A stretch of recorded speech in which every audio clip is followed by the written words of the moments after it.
اس کے لیے اس ایفرٹ کے لیے آپ کو اپریشیٹ کرنا چاہتا ہوں کہ بہت ضروری تھا کہ ہم آخری 2 سال اپنے آپ کو پش کریں اور اپنے لیے کلیئر ٹارگٹ سیٹ کریں اور ان ٹارگٹس کو اچیو کرنے کے لیے پھر کوارٹرلی اس کو مانیٹر کریں، کیونکہ یہ اب 1 سال سب سے زیادہ امپورٹنٹ ہے، یہ جو اب سے لے کے 18 اگست 2022 تک ہے، اور اس کے بعد اگر یہ سال کے اندر ہم نے اپنے ٹارگٹس کی طرف چلے گئے تو وہ آٹومیٹکلی وہ سال میں ہم اچیو کر جائیں گے جو آخری سال ہے۔ میں کیونکہ آپ میری ٹیم ہے، کیبنٹ میری ٹیم ہے، تو میری پہلی جو ٹیم تھی وہ کرکٹ کی تھی، اور مجھے اس سے بڑے انٹرسٹنگ مجھے اس کا تجربہ ہوا۔ تو وہ میں دیکھتا ہوں، میں آپ کی اپنی کیبنٹ کی میٹنگز بھی دیکھتا ہوں، آپ کی کیبنٹ کی پرفارمنسز بھی دیکھتا ہوں، ممبرز کو بھی دیکھتا ہوں، تو یہ میرے لیے بڑا انٹرسٹنگ رہا، کیونکہ میں ٹیم کے اندر جو اصول ہوتے ہیں وہ کسی بھی ٹیم آپ کی ہو اس کے اندر وہی پرنسپل سیٹ ہوتے ہیں۔ تو میں نے اپنی جب کرکٹ کی ٹیم میں 10 سال میں کیپٹن رہا تو میں نے پلیئرز کو آتے دیکھا اور پھر ان کی ایولیوشن دیکھی ٹیم کے اندر۔ تو میں نے دو ٹائپ کھلاڑی دیکھے۔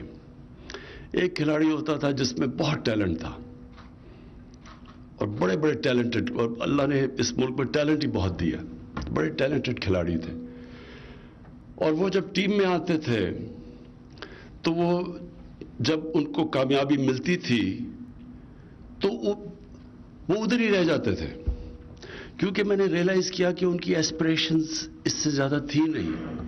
ان کی ایسپریشن یہ تھی کہ بس ٹیم میں آ جاؤں، میرے نام ہو جائے، دنیا مجھے جاننا شروع ہو جائے، اور ایک ٹیسٹ کرکٹر ہوتے ہوئے بینیفٹس مل جائیں، اور بس وہ ادھر ہی رک جاتے تھے۔ جو میں نے اپنی زندگی میں اپنی یہ جو 10 سالوں میں پلیئرز کو کامیاب ہوتے دیکھا اور پرفارم کرتے دیکھا، وہ ہمیشہ وہ کھلاڑی تھے جن میں ٹیلنٹ بھی اتنا زیادہ نہیں ہوتا تھا، لیکن ان کی ایسپریشنز بہت زیادہ ہوتی تھی، وہ اپنے آپ کو پش کرتے تھے، وہ کانسٹنٹلی انوویٹ کر رہے ہوتے تھے، یعنی نئی چیزیں سوچ رہے ہوتے تھے، اور ہمیشہ وہ کھلاڑی آگے نکل جاتے تھے، اور ٹیم وہ کامیاب ہوتی تھی جو سارا وقت اپنی ایویلیویشن کرتی تھی۔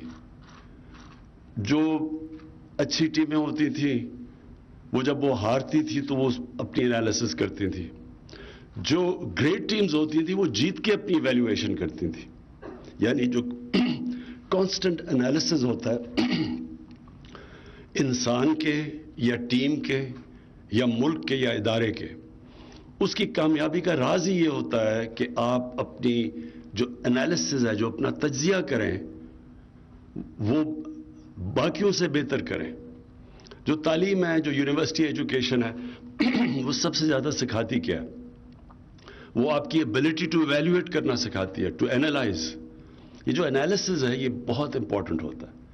یہ جو آج ٹارگٹس آپ نے خود ہی طے کیے اور جن کی ہم ایویلیویشن کریں گے، جو منسٹرز ہیں جنہوں نے جو انشاءاللہ بڑا اپنا نام بنائیں گے، وہ اپنے ٹارگٹس کو ایکسیڈ کریں گے، اور یہ اپنی ٹیم کے لیے ایک اور میں چیز کہنا چاہتا ہوں کہ دیکھیں، ہم ریئلائز نہیں کرتے کہ اللہ نے ہمیں کتنا پوٹینشل دیا۔ اب میں اپنی بیوروکریٹس کی ٹیم کو بھی کہہ رہا ہوں اور اپنی جو کیبنٹ ممبرز ہیں ان کو بھی کہہ رہا ہوں، انسان ہمیشہ اپنے آپ کو انڈر ایسٹیمیٹ کرتا ہے۔ اللہ نے جب اشرف المخلوقات انسان کو دیا اور فرشتوں کو کہا کہ اس کے سامنے جھکو، یہ بڑی امپورٹنٹ چیز سمجھنے کی ہے کہ فرشتوں نے جب شیطان کو، اس کا تو یہی جرم تھا نا، اس نے کہا کہ میں تو آگ کا بنا ہوں، میں اس کے مٹی کے سامنے کیوں جھکوں؟ تو اللہ نے کہا تمہیں بھی نہیں پتا کہ میں نے اس کو کتنی صلاحیت دی ہے، کتنی نالج دی ہے۔ ہمیں خود ہی نہیں پتا ہوتا، ہم اپنے آپ کو انڈر ایسٹیمیٹ کرتے ہیں،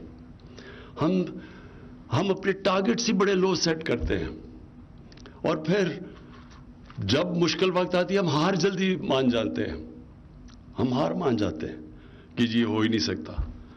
تو جو میری زندگی کا تجربہ ہے، اور وہ کرکٹ سے شروع ہوا کہ جب تک آپ ہار نہیں مانتے، ہار آپ کو ہرا نہیں سکتی. جب میں نے جو میرا کرکٹ کا تجربہ تھا وہ میں نے شوکت خانم ہاسپٹل میں مجھے اس کا بہت فائدہ ہوا. یا ڈاکٹر فیصل سلطان ہے جو شروع سے میرے ساتھ تھے، اور رزاق داؤد اور یہ شوکت ترین، یہ بورڈ پہ تھے شوکت خانم کے. یہ میرے خیال میں شوکت اور رزاق دونوں اس بورڈ میٹنگ میں تھے. ہم نے جب سارے لاہور کے ٹاپ ڈاکٹرز کو بلایا کہ 3 سال ہم کوشش کرتے رہے، میں کوشش کرتا رہا، سمجھ ہی نہ آئے کہ ہم شروع کدھر سے کریں کینسر ہاسپٹل بنانا. تو ہم نے لاہور کے ٹاپ ڈاکٹرز کو بٹھایا، ان سے ہم نے ڈسکشن کی، بتایا کہ یہ میرا ویژن ہے، یہ میں ہاسپٹل بنانا چاہتا ہوں، کینسر کا ہاسپٹل، اور غریبوں کے لیے مفت علاج کرنا چاہتا ہوں. تو مجھے ابھی بھی یاد ہے وہ 20 ڈاکٹرز تھے، 19 نے کہا کہ نہیں بن سکتا. مجھے ابھی بھی یاد ہے رزاق کی شکل کے اوپر کیا ہوا اور شوکت ترین کے اوپر کیا گزری جب 19 نے کہا نہیں بن سکتا. ایک نے کہا کہ بن جائے گا لیکن آپ غریبوں کا کینسر کا مفت علاج نہیں کر سکتے. اور پہلی بورڈ میٹنگ ہوئی، وہ بھی یہ دونوں کو پتا ہوگا، اس کو دونوں کو، شوکت کو اور رزاق کو، ہم نے ایک باہر سے لے کے آئے، ایک امریکن تھا CEO جس کو ہم نے ہائر کیا، کیونکہ وہ اسپیشلسٹ کینسر کا جو ہاسپٹل وہ بنانا سارے کہتے تھے اتنا مشکل ہے، کیونکہ اس میں بڑی کیپٹل انٹینسو، یعنی اکوپمنٹ بڑی مہنگی ہوتی ہے، چلانا بڑا مشکل ہوتا ہے. تو پاکستان میں ایکسپرٹیز نہیں تھی. اس نے، مجھے ابھی یاد ہے، پہلی بورڈ میٹنگ میں اس نے کہا کہ اگر آپ نے 5% سے زیادہ مریضوں کا مفت علاج کرنے کی کوشش کی، یہ ہاسپٹل 3 مہینے میں بند ہو جائے گا. تو وہ تو چلا گیا 3 مہینے کے بعد، اور ہاسپٹل آج دنیا کے اندر، یہ میں آپ کو بتانا چاہتا ہوں کہ اس کی کوئی مثال نہیں ہے، کہ جو 70 کروڑ میں ہاسپٹل بنا تھا، 70 کروڑ میں بنا تھا وہ ہاسپٹل، آج ہم 9 ارب روپیہ صرف ہر سال غریب مریضوں کے مفت علاج پہ خرچ کرتے ہیں. 9 ارب روپیہ. سو میرا پوائنٹ کہنے کا یہ ہے کہ ہم جب اپنی ویژن سیٹ کرتے ہیں تو ایک چیز یاد رکھیں کہ اپنی ویژن سے کبھی نیچے نہیں ایکسیپٹ کرنا چاہیے. جو کمپرومائز ہوتا ہے نا، وہ اپنی ویژن کے لیے کرنا چاہیے، ویژن پہ کبھی کمپرومائز نہ کریں. اور پھر اس ویژن کو، اس کو اپ گریڈ کریں، اس سے نیچے کبھی نہ آئیں. کبھی اپنا ٹارگیٹ ایک دفعہ سیٹ کر دیا، اس سے نیچے نہ آئیں. فیصلہ کر لیں کہ میں نے یہی کرنا ہے. جو میں نے دیکھا ہے لوگوں کو، جب مشکل وقت آتا ہے، اصل میں انسان کا ٹیسٹ ہی مشکل وقت میں ہوتا ہے. میں نے اپنی ساری کیبنٹ کو مشکل وقت میں سب کو دیکھا ہوا ہے. میں نے آپ کی وہ لیول دیکھا ہوا ہے کہ کس پوائنٹ کے اوپر وہ گھبرا جاتا ہے، پھر وہ کس پوائنٹ پہ فلانا گھبرا جاتا ہے. تو میں نے سب کو آپ کو چیک کیا ہوا ہے مشکل وقت پہ. وہ ضروری ہوتا ہے کیپٹن کے لیے اپنی ٹیم کو چیک کرنا. لیکن یہ یاد رکھیں کہ دیکھیں، جب مشکل وقت میں آپ، قرآن کے اندر اللہ کیا کہتا ہے، سب سے بڑی انسان کی صفت کیا ہے؟ وہ جو مشکل وقت پہ صبر کرتا ہے. پیشنس ان ایڈورسٹی، یہ سب سے زیادہ، وہ یہ بھی بڑا امپورٹنٹ ہوتا ہے کہ اس میں پھر انسان کا جو کیلیبر ہے نا وہ بڑھتا جاتا ہے. آپ جتنا آپ مشکل وقت کو فیس کرتے ہیں، آپ میں کیپیسٹی مشکل وقت کی فیس کرنے کی بڑھ جاتی ہے اگلی دفعہ. تو اس طرح ایک انسان کو کوئی بھی پیدا نہیں ہوتا کوئی بڑا عظیم آدمی. لوگ بنتے ہیں یہ ایڈورسٹی دیکھ کے، مشکل وقت دیکھ کے، ڈاؤن سائیکلز میں سیکھ کے. اور سب سے زیادہ مشکل وقت آپ کو سکھاتا ہے. میں جب 3 سال پہلے یہ جب گورنمنٹ ملی، تو میں اب کمپیئر کرتا ہوں کہ 3 سال پہلے تو میں اب دیکھتا ہوں تو جتنا میں نے سیکھا ان 3 سال میں، میرے خیال میں نے زندگی میں نے کبھی نہیں سیکھا اتنے شارٹ ٹائم میں اتنا زیادہ، کیونکہ سب سے زیادہ مشکل وقت یہ تھا. اور یہی میں اپنی کیبنٹ کو یہ کہنا چاہتا ہوں کہ یہ بڑا اچھا یہ سٹیپ لیا ہم نے کہ اب ہمارے پاس کوارٹرلی ٹارگٹس ہوں گے، لیکن کوشش کریں کہ ان کو ایکسیڈ کریں. دیکھیں، آپ کے لیے بہت بڑی اپرچونٹی ہوتی ہے ایز فیڈرل منسٹر. یہ بہت بڑی اپرچونٹی ہوتی ہے ایکسیل کرنے کی.